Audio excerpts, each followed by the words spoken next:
second. This is the Band Podcast with Malcolm Springer. Jason Null, how you doing?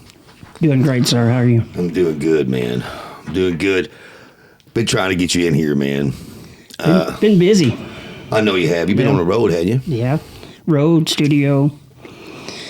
I think I was doing 4 or 5 records at one time Now, up until about 6 months ago. actually, I'm mixing a record you produce right now. We mixing One Day Alive. one day, just a couple songs. Yeah. And it's stuff, and I know they need. He's like, get him to play the guitar part while he's there, you know. I'm like, dude, hey, no, we're flat earthing it today. There we go. That's not all we're talking about, because I want to ask you about Saving Abel and your career, and why the hell you're not one of the biggest songwriters in the world right now. you should be, but you know, I just want to start with Saving Abel for a minute, because I want to ask you some questions that I think are good questions. How did you start the band? Because you're the founding father of the band, right? I mean, Yeah. So I had, bands all my life or whatever, but I was always drawn to do original stuff. So I put my first original band together when I was about 20, I think. Did a record, actually talked to Wind Up and a few other people.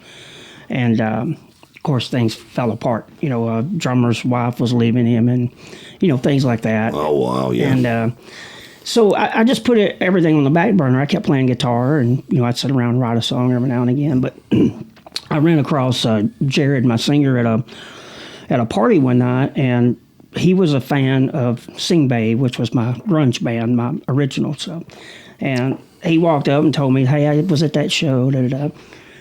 He's like, play that one, I'll sing it. So I started playing an old song, and he was humming along to it. I was like, nah, this doesn't sound. So I just quit.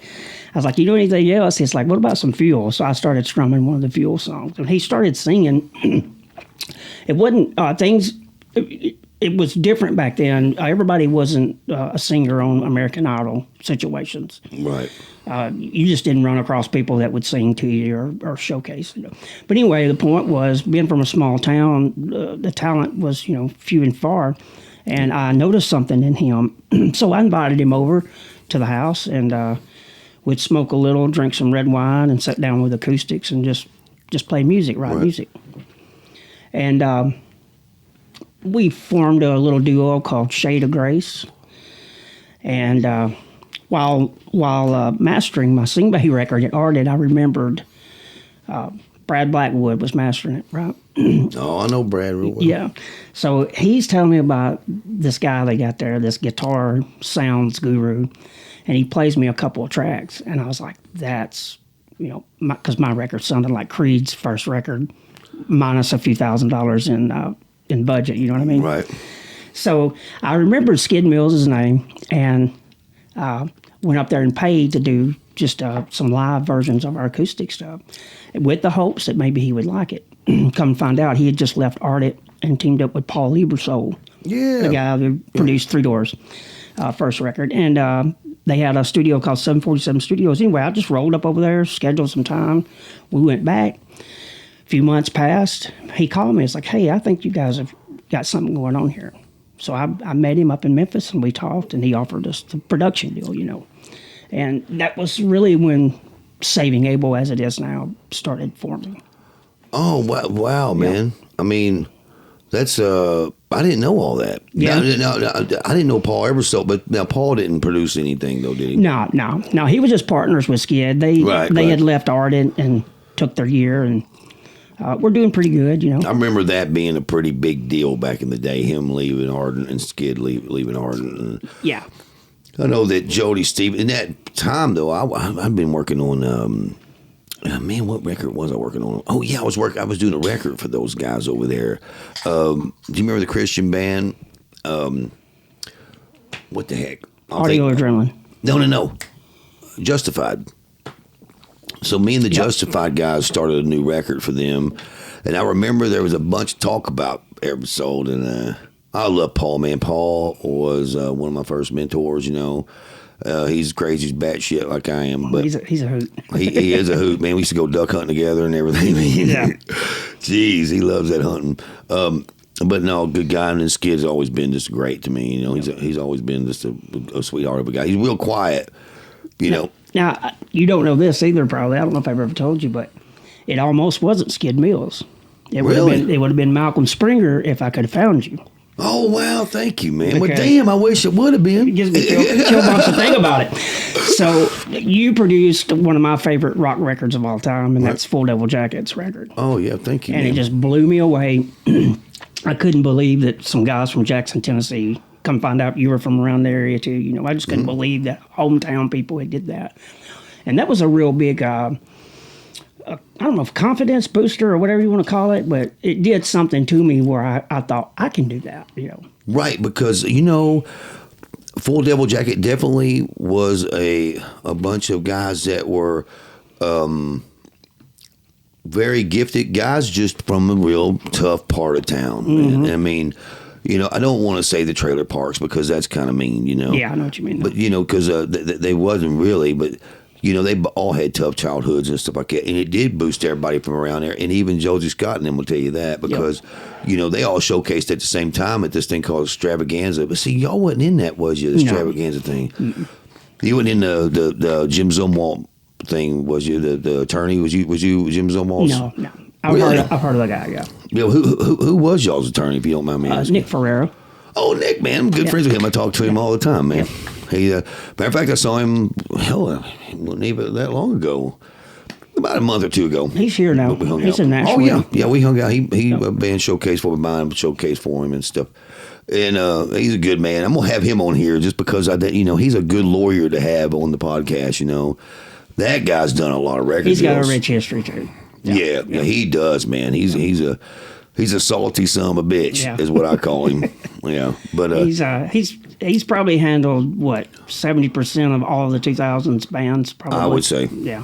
I would say, and everybody, well, anyway, we can't talk about some stuff, but he's a good man. Yep. He's a damn good man. But there's other people, man, that pissed off a lot of people that didn't get those gigs. So what was So was you and Jared first, and then you picked up Scott and.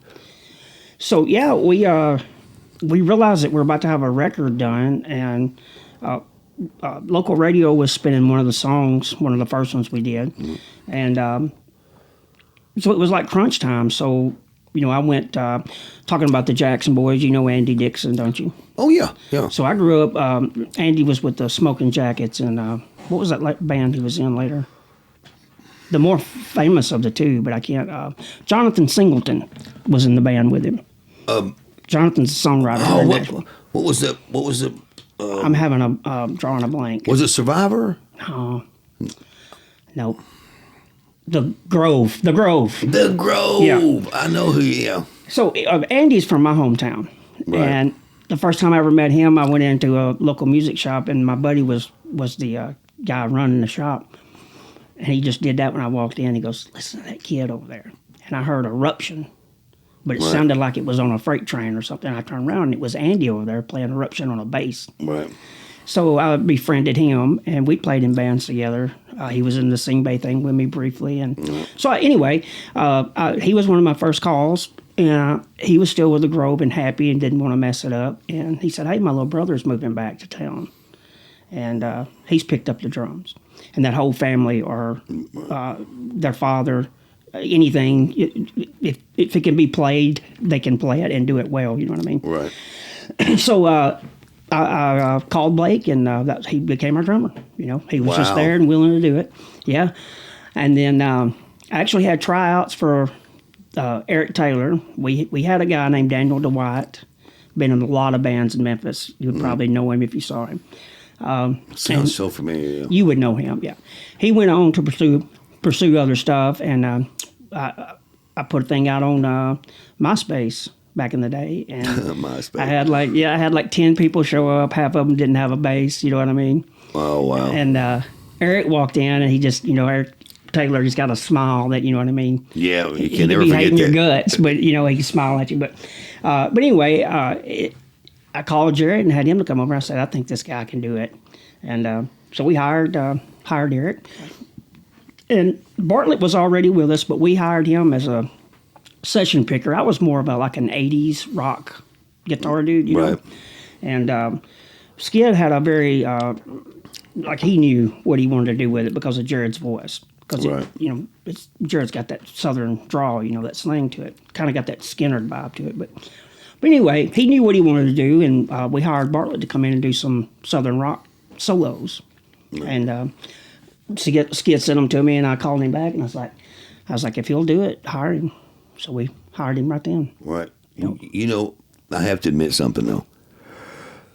So I was in Missouri, okay, and I was sitting there, and I got a call from my ex-girlfriend's sister, Charette, and she said, man, you need to be on top of this band, Saving Abel. And I was like, all right, send me something. So she sent me one of the songs. I forgot which one it was. I heard it, and I went, oh, yeah, I want it. Then I made a couple calls, and everybody like, oh, Skid Mills has got it. And I said, man, that motherfucker, I was pissed, I was fucking mad. Because it's undeniable when you heard it, the songs, everything, and that's why you guys were so successful. I mean, it did piss me off pretty bad. I'm like, God dang, I knew it.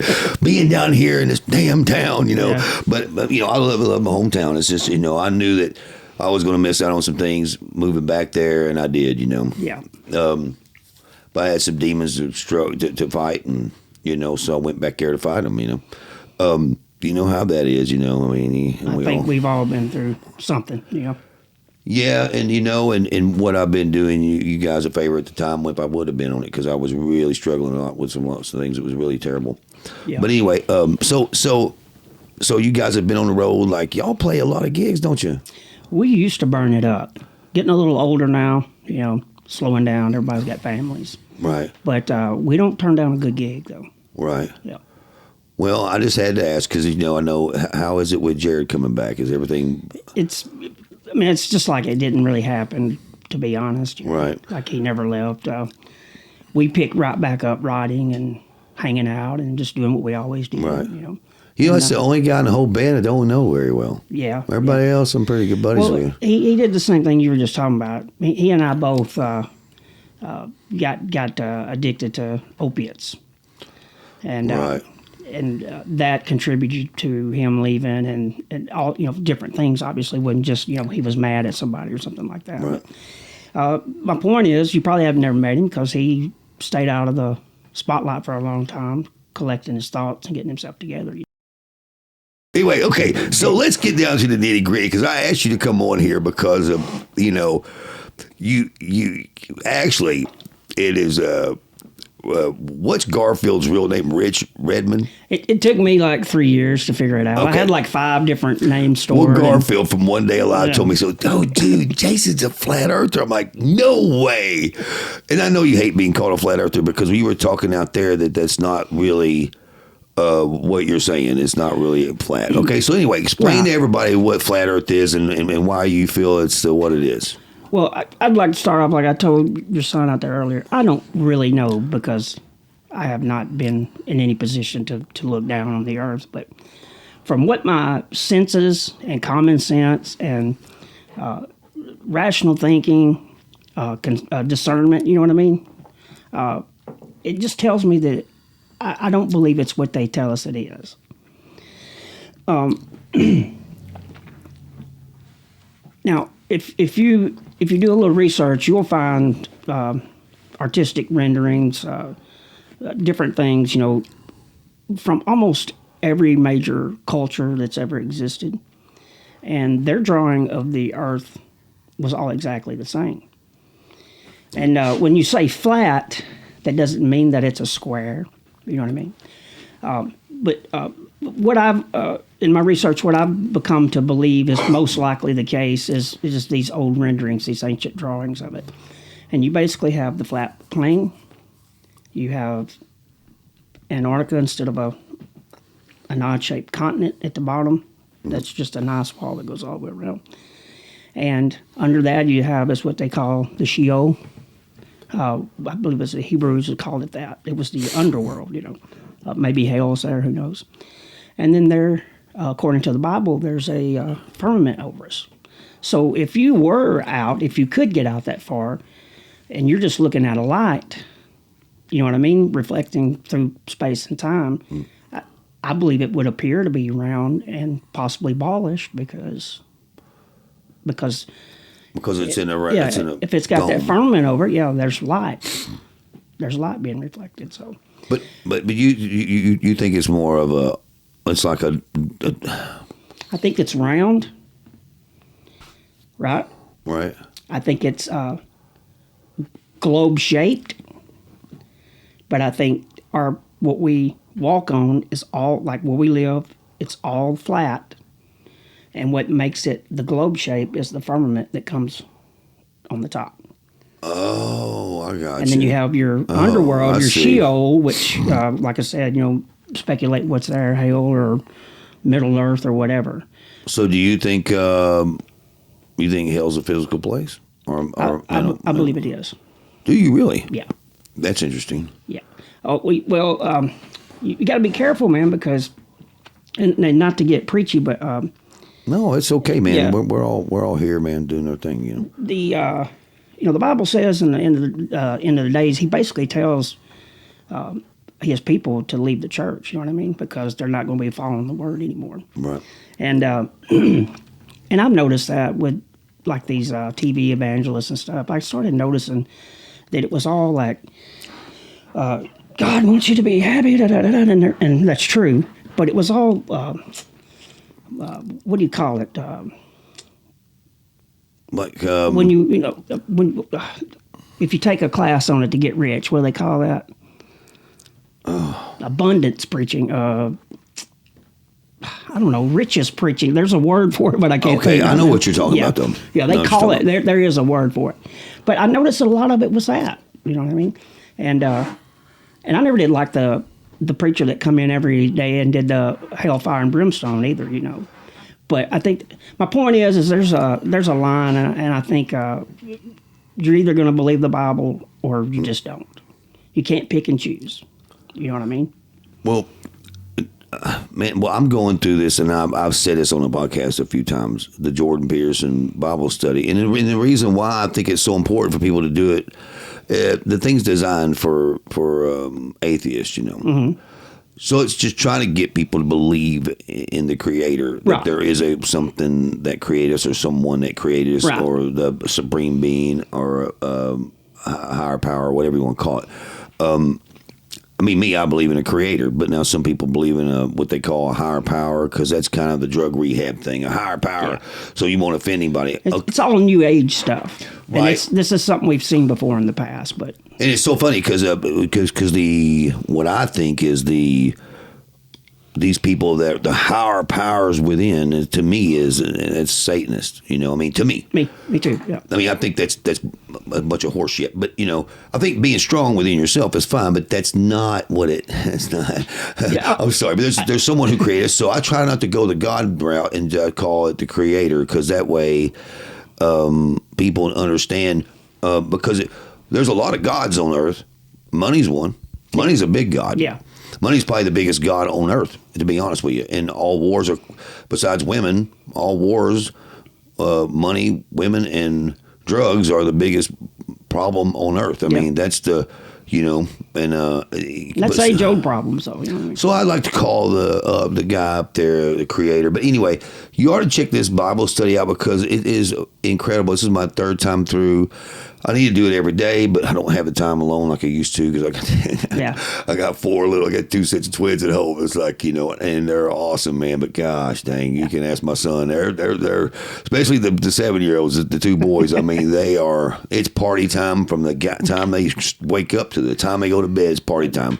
I've got 3 at home. But, I got a boy that's about to be 12, a little boy that's about to be 3, but I got a little redheaded 7-year-old daughter in the middle of them. Oh my goodness! Boy. So it's a literal firestorm. Yeah. And it can come at any time without notice. You know what I mean? Yeah, I've got a 10-year-old girl, man. She's so spoiled right now. I feel sorry for the man who marries her, because she's going to be like, my daddy would have never. Yeah. I can tell you, it's not going to be good for him. But anyway, back to what we talk about. But so you think you feel that this is biblical. Yeah. Okay, and that because look. But there's also I'm not saying it's not. I need to read. basic science, basic little projects that anybody can do. That So who do you think NASA is? And I'm just asking questions. Well, have you ever done any research on NASA? Well, but now when you say research, also too, they say the freaking Masons are Satan worshipers, and my dad and my brother are Masons, and they neither one of them worship Satan. So that's why I don't believe a lot of stuff. I'd have to look the guy's name up. Okay, can you tell Jackson who to look up, or maybe Isaac? Look up the founder of NASA. So what you're going to find is this guy, and we'll get his name in a minute. He was a Aleister Crowley protege. That's what I heard. Yeah. So he and I believe what's the guy's name from the Tom Cruise religion? Oh yeah, Scientology stuff. Ron Hubbard, I think. Hubbard, yeah. So they got out into the desert out there and performed some of these sex magic blood rituals. Mm. And the word was that they opened something and couldn't get it closed. So, and then shortly after that, we had NASA come along. Mm. So maybe they were going to try to explain whatever that was that came through. Maybe NASA was set up to explain that. And what I'm saying is, there's something that people have speculated for years called the Great Deception, and where this is a buildup. So when those entities come out to take control or do whatever they're going to do, which in my mind is biblical, it'll be the Antichrist and stuff, But so maybe NASA was formed by these practicing Luciferian Satanists to be able to explain what was going to happen later on. Okay. Well, so let me ask you. I'm just asking. And I've never talked about this publicly, by the way. So. No, but I think it's good because, man, people need to, man, look, we're all trying to expand our minds, and I think you take some things and you leave some things. You have to, yeah. I don't doubt that NASA had probably that kind of thing, not what may be created by those guys, but I also heard that Walt Disney was one of those guys. Well, did you find out who it was? So Walt Disney and it's not Werner von Braun. He's the guy that did the rockets. Do you have a name yet for that guy? Your mic, all you got to do is unmute. No. Co-founder, founder of NASA. Well, that's the president. He's the one that wrote it in. So who did you just mention, Malcolm? Walt Disney. So Walt Disney. Wasn't he one of the founders of NASA? I believe he was financing, but he was also doing a lot of weird stuff. Him and von Braun would put together rocket movies, little cartoons and stuff. Mm-hmm. And they were talking about this stuff, long before we ever went to the moon. But Walt Disney was definitely involved somehow. With NASA. So, okay, this is off the subject kind of, but It's not. Do you think they froze Walt Disney? I mean, I think his body's down there, isn't it? Well, these... I mean, don't you think that's... If we're going to get into the thick of it, and we know that... and we know a lot of these guys, worship Satan or whatever, their whole thing is just they're gods themselves. And that the technology that they're going to get their hands a hold of once again will help them become that, half man, half machine. There's a whole thing where, they're speculating you could take someone's whole memory out and put it in an AI now. So what was the question? God, we could go on. That's a whole nother podcast right there. Walt Disney. So I wouldn't put it past some rich eccentric that had the money to do something. Somebody told me that he was freaking frozen. He was the first, not the first one, but one of the first. What do you call it? A cryogenic. Yeah. Frozen. It's not that hard to believe when you realize there's companies all over the world that do that will freeze you. You know what I mean? Man, you know what Jackson said one day?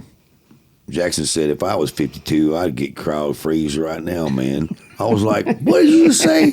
What are you trying to say? In other words, he was calling me old, but anyway. Jackson said that. I just get cryo freeze. Look, I'm not that dang old. Hell, 52 is not that bad. I mean, I like being 52. Give yourself 10 more years, at least. Yeah, at least 10 more years and I'll cryo freeze my ass in. I want to be around for maybe one of my kids will eventually give me some grandkids, but not that I want any right now. I'm not saying that, son. I'm just saying, sons, I'm not saying it. But anyway, okay, so. But yeah, in short, they want to live forever, and that's the classic battle between. So do you think, well, I mean, living forever, I mean, that's a matter of, I don't know, man. This shell we're in is going to get worn out and is going to die. It doesn't matter if they find that fountain of youth thing, or not the fountain. That sounded so ignorant, but it's not. The fountain of youth thing that they have that's coming out while they're trying to definitely, no doubt about it, they are definitely making our kids where they can't have kids, I think there's all kinds of stuff going on. Yeah, but I mean, because they know it's going to be overpopulation if they keep on letting the kids have kids, and because there's going to be people that take that, and heck, I want to live till I'm 1,000. I think in my next lifetime, though, man, I'm going to be a male stripper. I think I saw. Now, I'm not a numbers guy. I never did good with remembering, equations and dates and different things like that. But I think I saw somebody the other day say, if you gave every person a square mile, you could fit them in the state of Texas. Yeah, I think is what he said. But my point is we're not as populated as. Right, the overpopulation thing is. Yeah. I mean, and even Elon Musk, he came out a few weeks ago and said that's the most detriment thing going on right now is we're underpopulated. Anybody can fly across the country, look out the window, and see how much open territory there is. I mean, how much room there is. And it's like, that's what's crazy is like people believe anything. Yeah.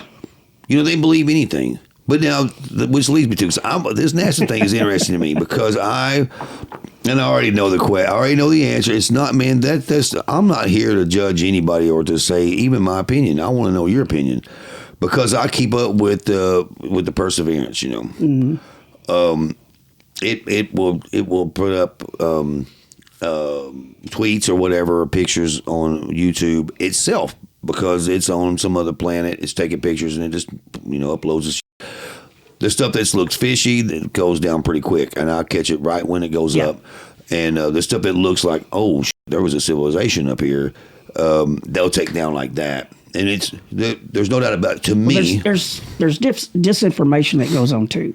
So if you went the route that NASA has no idea about space, or space might not even be what they tell us it is, right? Right. They're going to put something out that looks like there's a structure, and then take it down. Because they're trying to feed the original agenda to say, hey, we're not alone out here. And, in 20 years when these guys come down with their lasers or whatever, this is we've told you all along, you know what I mean? It's conditioning people. You see it in movies and TV shows all the time. So you think that aliens, there is no aliens? No, I don't believe there's space aliens. No, from another planet. From another land, maybe. You don't think they're interdimensional? Interdimensional would be the way I go. The BAM Podcast is brought to you by Nashville Jam Company. Stop by their location in Berry Hill, Tennessee, or visit NashvilleJamco.com. When you check out your order, show proof of subscription to the BAM Podcast and get 10% off your order. We won't start ragging on humans because maybe from another planet. We were talking in the break, but I think the good thing is 10 years ago, you didn't have this conversation with anybody. You know what I mean? Right. If you ran across somebody, you're like, oh, can you? But I'm finding, in the line at the grocery store, somebody might ask you, what do you think about this? What do you think about that? So I think the good news is people are waking up. Right. I just think it needs to be a little more rapid pace than what it's been going. Okay, so I want to get back to NASA. All right. I want this to be the best short we edit in the history of my podcast. Because my son Isaac thinks that NASA is a bunch of actors. Yeah. You think so too? Yeah. Well, Don't you think that there would be too many people that would know? I mean, no, it's all compartmentalized. I can't say it, but you know the word I'm talking about, right? right. So you may have 10 people in this room, and their only job is to write these words down, and they know nothing about where those words are going. You know what I mean? Okay. And then you got in the next room, you got somebody that's filtering the water, and that's their job. And then they sign these agreements, and they're not allowed to talk to these people down here.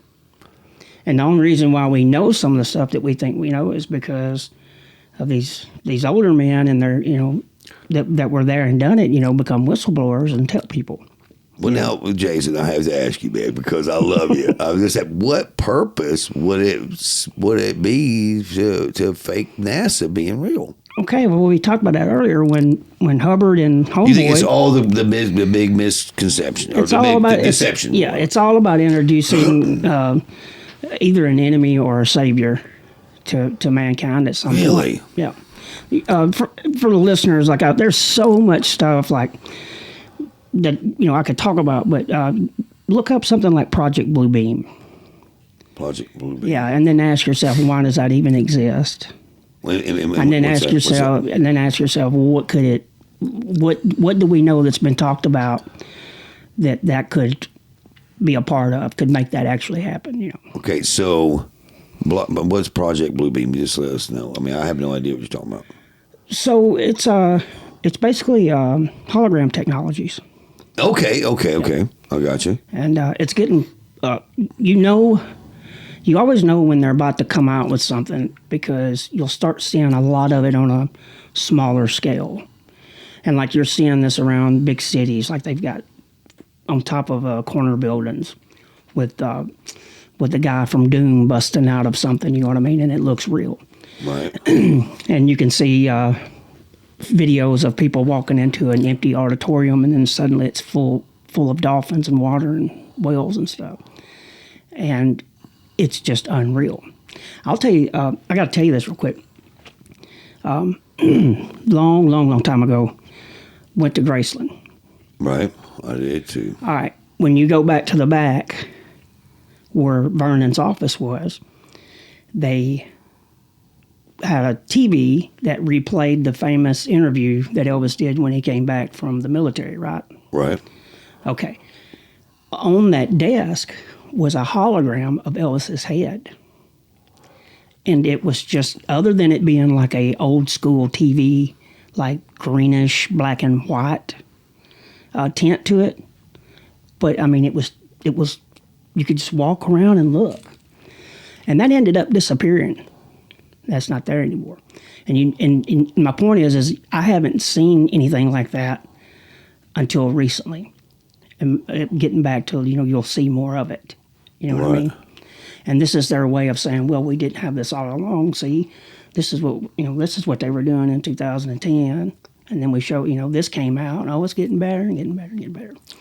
And they estimate that's so that the interesting. military is, the black budget part of the military arm, they say anywhere from 40 to 60 years advanced to what they let us have, technology-wise.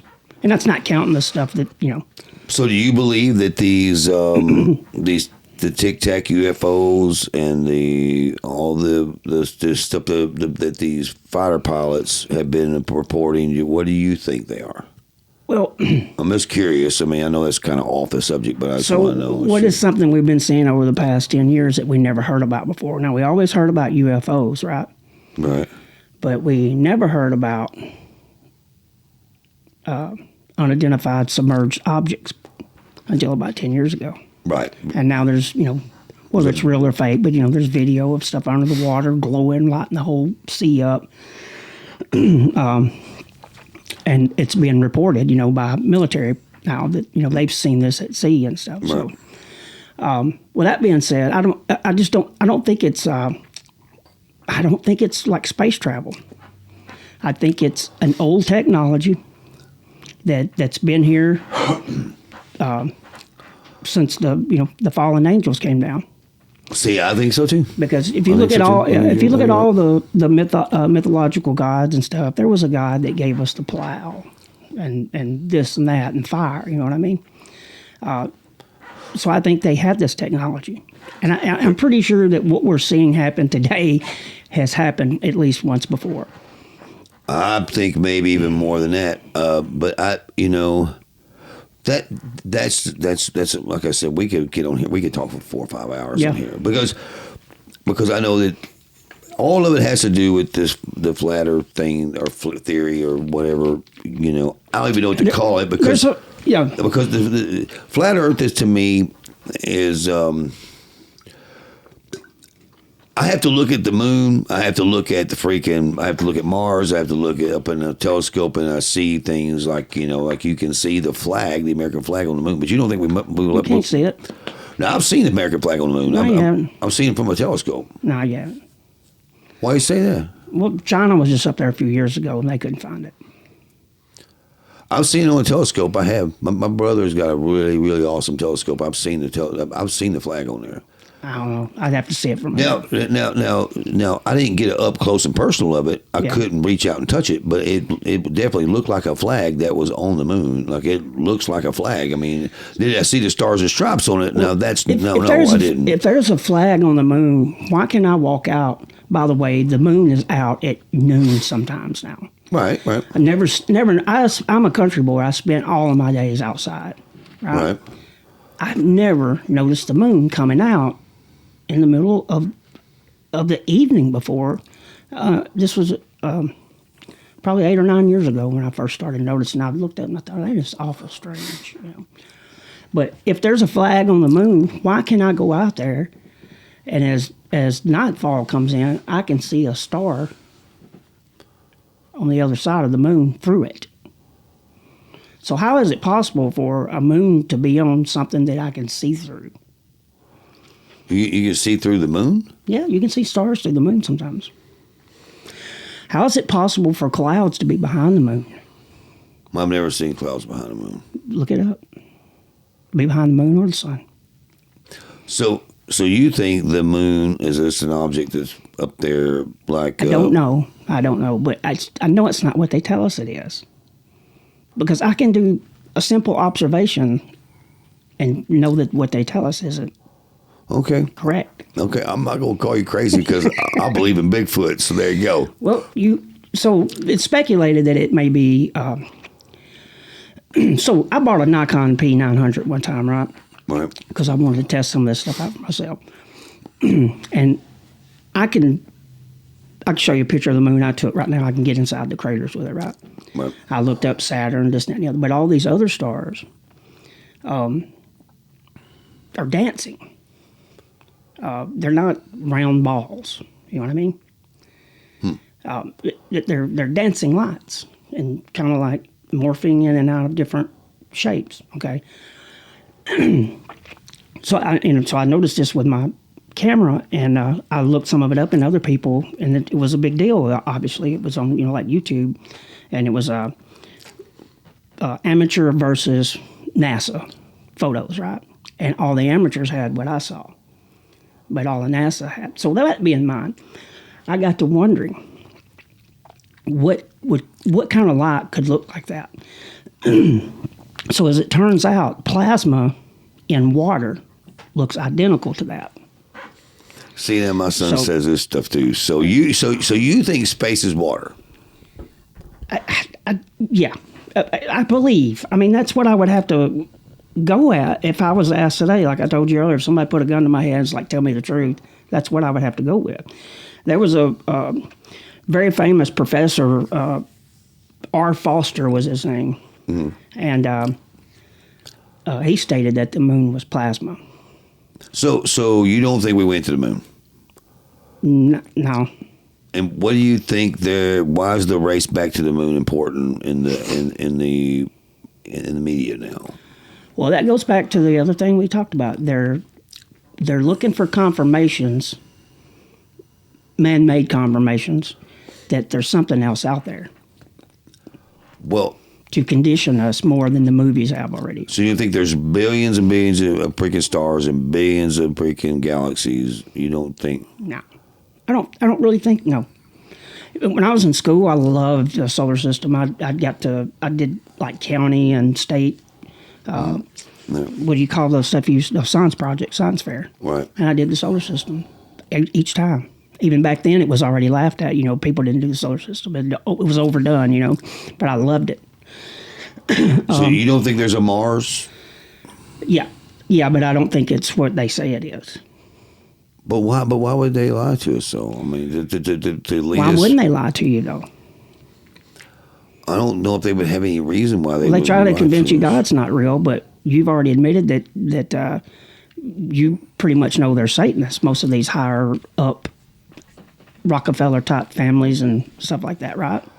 So But I mean, so they know is, God is real, but they tell you He ain't. But so is Maynard James. He's a Satanist, and he's freaking. You know what I'm saying? But I don't listen to his music anymore because of what he stands for and stuff. But I love Tool. Okay.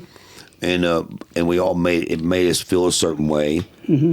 I admit that, but it's like, but he's not like trying to lead anybody to the devil. Do you think? Or maybe that's something we shouldn't talk about. Well, no, I'm just saying. So there's figureheads, Right. and there again, it's to soften the blow up of what they're talking about. Because my pastor would say. So you had, Anton LaVey. Now, he was into some dark stuff, don't get me wrong. Right. But he was the figurehead. He's the one that made it popular in the late 60s to be a Satanist. This is the argument I've had with my pastor now. He said one time, this is my old pastor, he's not my pastor now, The higher up you get in these things, the more they'll tell you. because you're in Saving Abel. Right. You're in a rock band, a really famous rock band. You're a famous guy. You're a really famous rock star. So, but you what in a Christian band, and that makes you against God, and that's not true at all. No. But now, And I've battled with that too. but I'm saying, because obviously by the name there's like there's something to the biblical part of your band. But I'm saying, though, because you're not a Christian band, they go, well, here's my response. My response was, well, so I'm a record producer. I record music and help people with their music. Does that make me working for the devil? Because, well, yeah. And I'm like, well, okay, well, if I was a carpenter, I couldn't just build churches. Right. I would have to go and build houses and maybe places I don't even know what they're going to use the place for. My job is to be the architect of this, or of sound, and that your job was to create the house that's being built, to this foundation and everything, the roof and everything, So that's why it's like I don't really know about them being Satanists, if it would make a big difference, and who, So if music is to its root satanic, so is, like I mentioned earlier, the use of a plow, Right. because it all came from the same place. You understand what I'm saying? Right. Well, So it's what you do with your music which would make it, evil. right. Okay. So, You can be evil in anything you do. Yeah. but I guess what I'm trying to say is, if those guys were the founders, would it make any difference? And does it make any difference to you that the Catholic Church came out and said, "Hey, the aliens are our friends"? Did it bother me? Did it? What did you think about that? I knew they were lying. They're conditioning you once again. Whoa, did you hear that? What the Pope said gets everybody to talk about it. Aliens are probably real. The Vatican would know. Okay, I'm gonna go one step further, because this is where. But keep in mind, there's some odd stuff about the Vatican that has nothing to do with aliens. It has to do more with the devil side of things that you can find. It's not. I'm not talking bad about anything, but there's some stuff in the Vatican that they definitely know about. Well, I'm not Catholic, but I got a son that is, and the thing, one of my best friends is Catholic, and he's probably the best man I've ever freaking met in my life, as far as just He has his flaws like everybody, but Yeah. I'm saying though he goes by the book. He didn't have sex till he was married. He freaking raises his kids. He freaking loves the Lord. He, you know, he'll drop an F-bomb just like the next guy will. Yeah. You know, but I'm saying as far as going by God's rules or whatever the Bible says or whatever, which I have a different view on that too, because here's what's funny. What's funny is Eric Baker, I was telling you about him being on the podcast. So I told him, I said, man, dude, my son thinks that the earth is flat, He goes, well, in his matrix or his, I say it all the time. Yeah, I know what you mean. His dimension, his alternate, Really, his reality. It really is. Yeah. Because I think, though, but you've been to Japan, hadn't you? Yeah. Okay, so Japan is in your reality. And everybody thinks I'm crazy for saying this, but I don't care. This is the truth. But me, Japan, this is some thing I see on TV every once in a while that's going on over there. It's not real. Yeah. Like there's no, Well, it's the same. I mean, I was like that about the Statue of Liberty. You know what I mean? I mean, there's no kid in Japan right now playing a video game.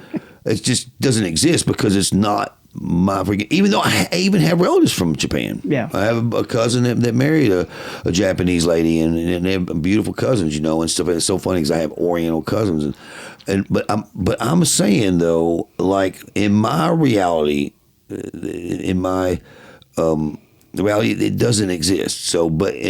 So I'm trying to wrap my head around that because it's like a weird thing to think about. You're going to get into what we were talking about earlier, So who do you think? like a Mandela effects and things like that. Right. That's So- a whole other. Yeah, it's a whole nother. Monkeys to get into, So Travis Walton, we were talking about him earlier. So who do you think abducted him? Because somebody did. They saw it. They have witnesses. They know he went up in some kind of ship or something. And another thing too. Why do you think Ezekiel, the book of Ezekiel, is half of it is measurements, and God coming down and needs a place to land? I mean, do you think God can come down in a spacecraft and land on Earth? Okay, not spacecraft. Let's say a vehicle. God can do anything he wants to. That's my answer too. God can do what he wants to. So, who's to say he didn't present himself in a horseless carriage to lighten the blow on Right. his creation for the first time they're going to see him or something? Who knows? What was the question before that? I'm shooting you all kinds of questions. What was the question before that? Anyway, I guess, okay, where was that? Let's go back to NASA. Oh, you're talking about Walton, Travis Walton. Travis Walton. So who do you think? So they were more than likely, a biological entity, AI. Oh, really? That's so interesting. I've never even freaking heard that. Most likely a minion for the Watchers or the fallen angels. Or So do you think the fallen angels or the Watchers, you think they're a physical form? so it's confusing because the Bible says that that they fell from heaven, right? Right. And they took found the women of earth fair and took them as wives. So at some point they had to design something, a vessel for themselves, right? Right. And I think that's why you hear a lot about in mythology about the chimera, the half man, half bull scenarios. I think they were doing a lot of stuff back then, because the Bible says that Noah was the only one that was pure, right? You know what I mean? Right. We were talking about that earlier. Yeah. And so I think that's probably. I feel the same way. So we're leaving out a whole chapter of freaking humanity. There's so much. Yeah, but there's a couple chapters we're leaving out, and that the big thing is like we're talking about the moon and stuff like that earlier. Okay, here's where I'm at. The Egyptians and the Bible. If you look at the Gnostics, it does say in there, Jason. It does, man, that there was a time that the moon wasn't there. But you think the moon is just plasma, right? Well, you don't think it's to balance the seas? But what about the oceans? What about the tides? You think it doesn't? I just don't think it's sunlight like they tell us. I think it's a different type of light because you go out at nighttime, when you get in the shade, it's going to be several degrees hotter in the shade than it is under direct moonlight, which is the opposite of sunlight. You can take I didn't even know that. one of those thermometer type things that you can shoot at like radiators and different things. Really? Yeah. Okay. Yeah, it's hotter in the shade During the day or at when night? the moon's out. When the moon's out. Mm-hmm. Well, that I gotta try. And there's a lot of little things. I know there's all these complicated answers and stuff that somebody could debunk, but it's just too much for me not to take notice. Like, if Australia is on the other side of the world, it's 12 noon. I got the moon here. I got the sun here. Right. They don't have either. Now, on a flat model, that works perfectly. But if the world is spinning, then they're just not. Well, no, if it's the completely opposite, if it's I'm just trying. it's 12 midnight wherever. I'm trying to understand. Yeah, if it's 12 midnight somewhere, they should have the moon, right? No matter if it's in wane or if it's half moon. Not necessarily so. I mean, the moon, from what I'm. Unless there's clouds, you should see the moon. Scientifically, we're spinning, but we're getting just one side of the moon the whole time. It's not ever spinning. No. When it's daylight, do you see the sun? Yeah. Okay. Same thing at night. There's a moon there. Right. There's supposed to be a moon there for them. Right. But it's how can they have a moon and we have it too? Since we only see one side, they can't see the back side of it. You know a fun fact about the moon? Okay, now that's a good point. I have to say that's a good point. But there's got to be an explanation for it. A fun fact about the moon is you can take the image, do a little editing, right? You can take the flat Earth map. Mm-hmm. You know the dark spots on the moon. Right. You get those really blackened, right? Where you see those, and it lays perfectly. The United States, South America, everything fits. Australia fits right on top of it. Same shapes. Okay, well, you think that might be a coincidence? I mean, well, it tells me that there's some sort of you think it's just not sunlight, possibly given the moonlight. Right. Which I would go back to that professor from the '60s. It's probably plasma. So, but I was seeing planets through my brother's telescope, and they were planets. I've seen them. They were round.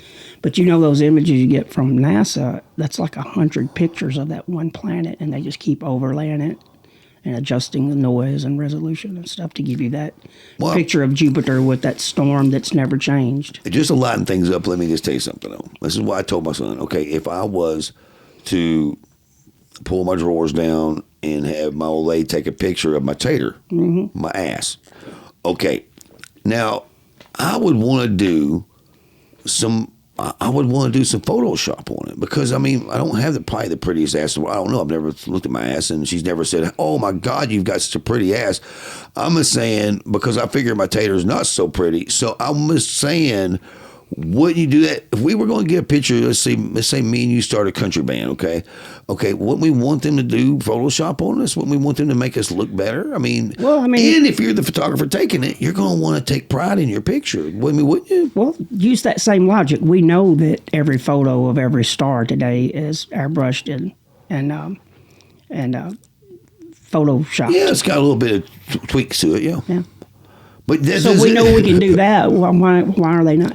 Why is it such a jump to know they're doing it to the stars and stuff? You know what I mean? To the planets or whatever. Well, I definitely think they are, dude. Because I think Jupiter or Saturn or any of those planets that you look at this huge, beautiful, freaking huge ball of gas, or whatever it is. Which I don't understand that at all either because I don't understand that that's. There's some questions I have about that. There's definitely questions how the solar system formed, and then all of a sudden there's gas planets, and then there's some that's not gas planet. You know what I'm trying to say? Yeah. There is those questions I have. Yeah. I mean, I don't understand. And why is it that they're saying there's other planets that there is gas planets that's even closer to their sun and they're not supposed to exist there? There's a lot of different things to ask questions about. There's nothing about it. And why they took Pluto out of the out of the whole mix when it was one of the planets we were taught in It's school. back. It's back now. Right, but I don't understand why all that happened either, because it was not big enough. Another little thing that people listening can do: look up the last photo of Pluto we have, and tell me why you can actually take the cartoon Pluto and lay it on it, and it matches perfectly. Yeah, but man, They have literally drawn Pluto during their photoshops on Pluto. so you don't think that the what's the freaking satellite thing or the thing that we put out there? Can you look that up, Jackson? I'm sorry. They look up, What was it called? What's it called? not the Hubble. No, it's just the one that's flying out there. Now the thing's in deep space. It's past the solar system and it's going. But you think all that's bull? They photoshopped the hell out of it. It looks nothing like the original photo. Look it up. You can watch them. They put it on their website not too long ago how they do it. So you think we are the only Voyager 1, which was, what year was that launched? There's a new one out now that's like the new Hubble. Right, that's, what's it called? It's some kind of freaking demon name, isn't it? No, you're probably referring to the largest telescope in the world that the Vatican owns called Lucifer. But no, this Why would they call the freaking telescope Lucifer? Hey, what year did the Voyager go out? I'm sorry. So why would they wait until now? That's my question. Those are the questions. I'm just asking a question. Why would they wait until now to all of a sudden say, "Oh, it's passing by Pluto"? I mean, well, I don't know. I mean, Those are questions. I'm just wondering. It's just it's just part of the game. I mean, they're sitting there every day. They get $50-something million a day. NASA does. What a gig! I want to freaking create a company like that. Let's me and you create a company like that. Talking about satellites, another little thing. It's coincidental is Ron Hubbard and Ron L. Hubbard and the other guy I can't remember were really good friends with the novelist who wrote A Space Odyssey, who created satellites in 1955 in a book. So you don't think we have any satellites? We do have them. Okay. If you look up crash satellites, they have a balloon tied to them. So you don't think we have anything orbiting the Earth? Yeah, we do. But I don't know if it's necessarily orbiting. I don't really know the mechanics of how it would be up there, but they've got stuff up there on balloons because they fall down to the Earth. You can watch them launch them from Antarctica, the place that nobody's allowed to go. They put them on the back of these huge like truck things and take off till the balloon catches air. And then whatever mechanics they have, then it starts going up. It's got a satellite tied to it. And that floats around the Earth. It's up there. I don't know if we're rotating. It's rotating or what really. I don't. Well, I have a lot of questions about like why. I was trying to get my head around it.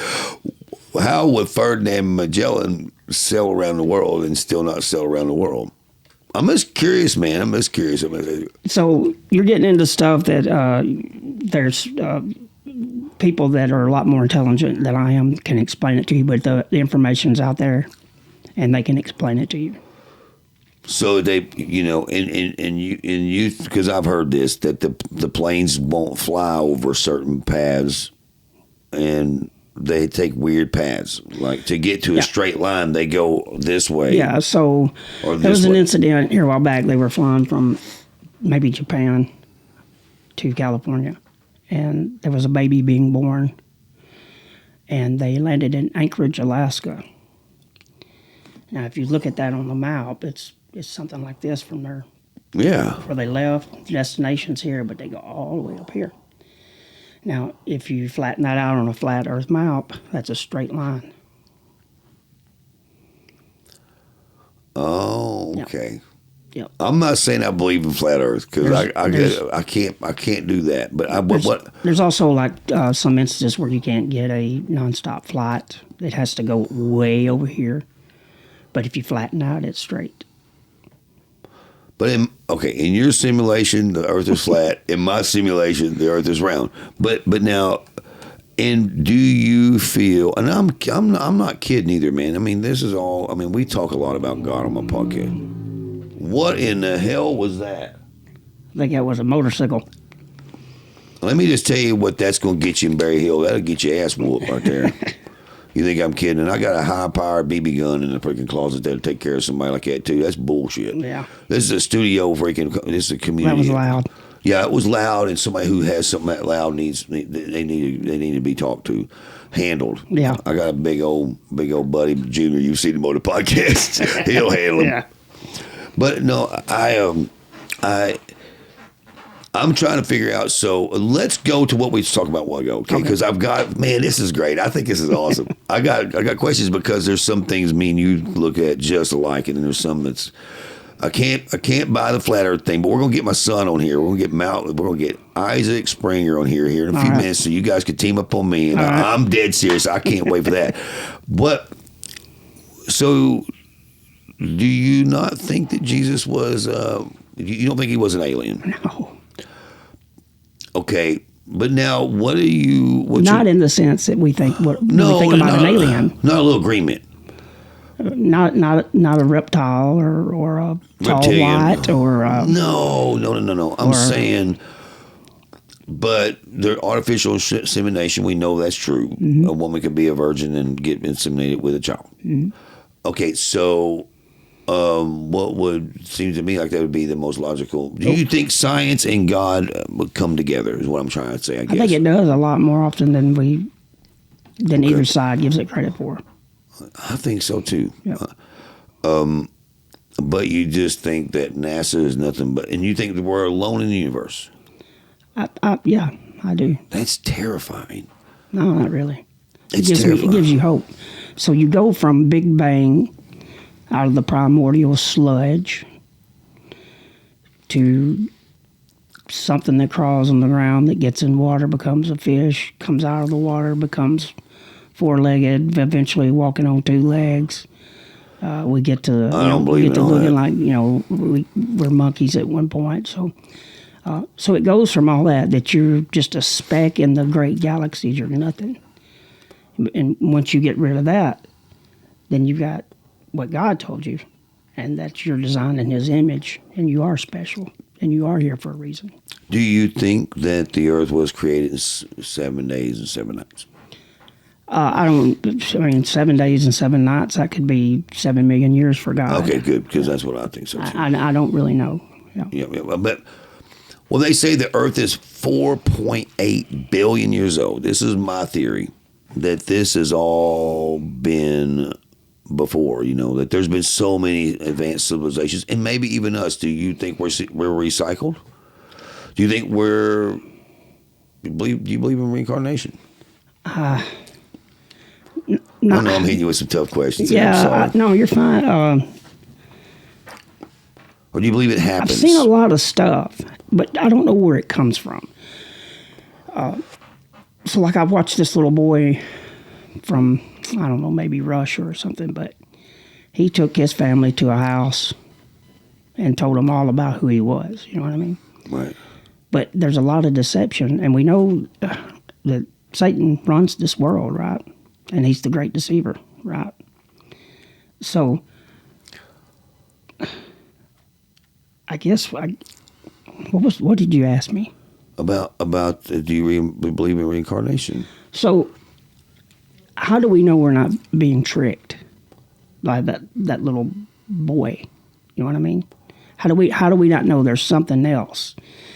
Because you'll hear people that have been in the business a long time, a very famous couple from that was responsible for documenting the murder house up in New York. What was the name of that house?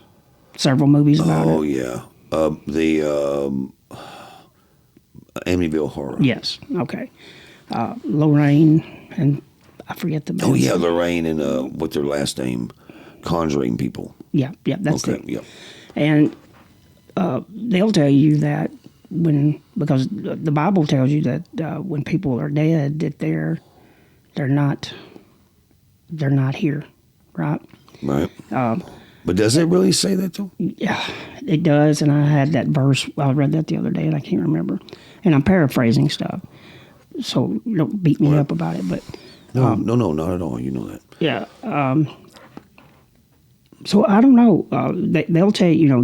They tell you like when because the Bible clearly states you're not supposed to involve yourself in necromancy, which is talking to the dead, because the Bible states that the dead are somewhere else. All right, so I guess my point is they say that that's demonic spirits you're making contact with. Right.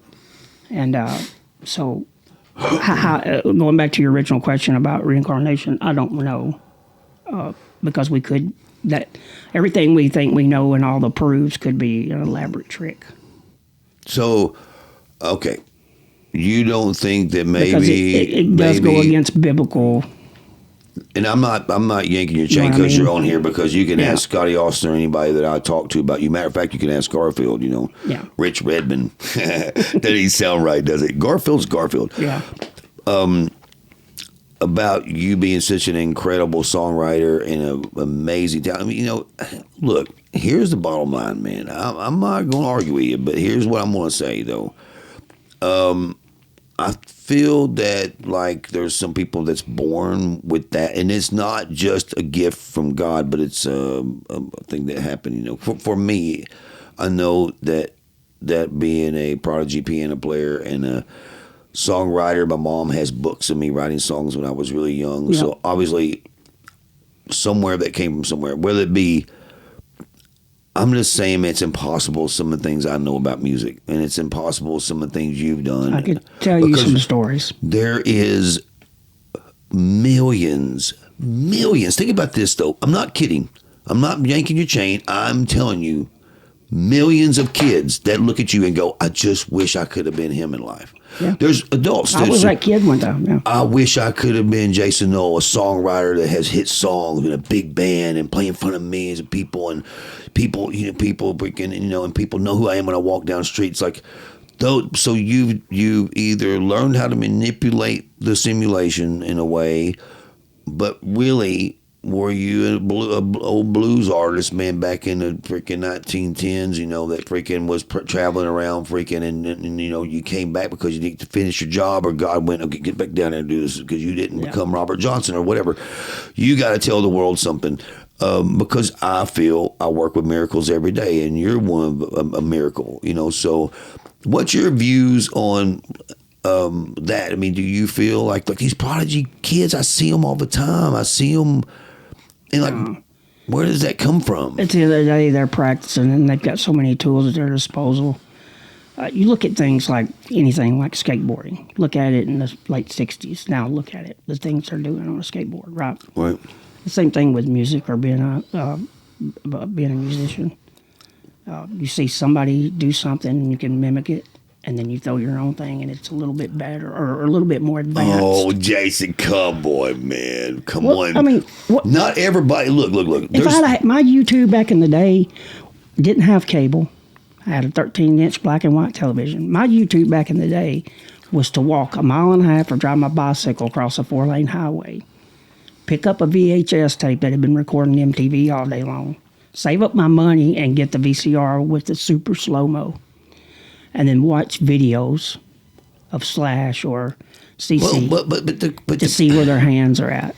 Yes, but man, that's not. They gave you nothing. Dude, if I had YouTube when I was a kid, I would be a virtuoso too. I'm just saying, man, it's not the virtuoso part. It's the songwriting part. It's the. Well, people are different. Let me ask you something though. Different people are blessed with different things. So okay, I understand that, but there's certain people though that just have that thing. Yeah, and that to me, I mean, I'm not saying that every person is reincarnated, because that's not true. I do think, But there's certain people, man. I have a belief about my situation and what happened to me because I'm the most unlikely guy to ever become a record producer. I mean, because there's millions of kids that want to do what I've done, And what's sad about it is I don't feel like I'm special one bit. Matter of fact, I feel like sometimes I'm just like, man, I could have done more, but I did a lot, with 50 platinum records. You kind of go and look at you with your millions of record sales and, stuff. And you probably feel like I could have done more, Yeah. But those people that never get to there, do they not know how to manipulate the simulation, or put it this way, they never got their break? Man, I just don't believe in all that, man. It's just, I don't. 99% of what I've seen is fear. Right. The fear of being successful. The fear of quitting your job. Oh yeah. How am I gonna make my house payment next month? And there come a time in my life where I rebuked all fear. And I said, God, this is all I've ever talked to you about. Top situation. I'm quitting my job. I'm doing this. I'm doing that, and I'll just let you take care of me. I haven't worked since. But what do you feel about the kid that did that didn't make it? Well, now there's a lot of factors. We go into like talking about what makes them virtuosos today. Your first song you ever written, was it a hit? No. No, but you spent time and kept doing it till you nailed it. Right. And a lot of times they don't do that. Right. Yep. Well, okay. Not quitting. Right. Putting yourself in situations Practicing, yeah. Like I put myself in situations where I was in front of the right people. Right. And I knew I would get to that point where I was going to be recording the guys like you, Yep. And being a part of that made me get further and further and further. Working for Greg Archilla and all the big records that we did, and watching him work and becoming an engineer and stuff like that. But my question is, though, I guess more than anything is like, so we'll get off the reincarnation thing, okay? Okay. The ghost thing is very interesting because we had a paranormal investigator on here, and he's a Christian, and he really tried to drive it home that you only see or hear what God wants you to hear. And then I get a text message from my buddy that me and Jackson's in the occult now. I'm like, we went from look, man. Man got initiated and didn't even know it. Yeah, man. Here, smoke this and drink this. I mean, what the hell? I mean, come on, man. Look, man, this is a podcast and it's so interesting, people. And but we're gonna get back on flat Earth. All right. I want to freaking take a break, just 1 second, and then we're gonna get my son set up because he's hardcore. He's more hardcore than you. Okay, let's take a second. All right.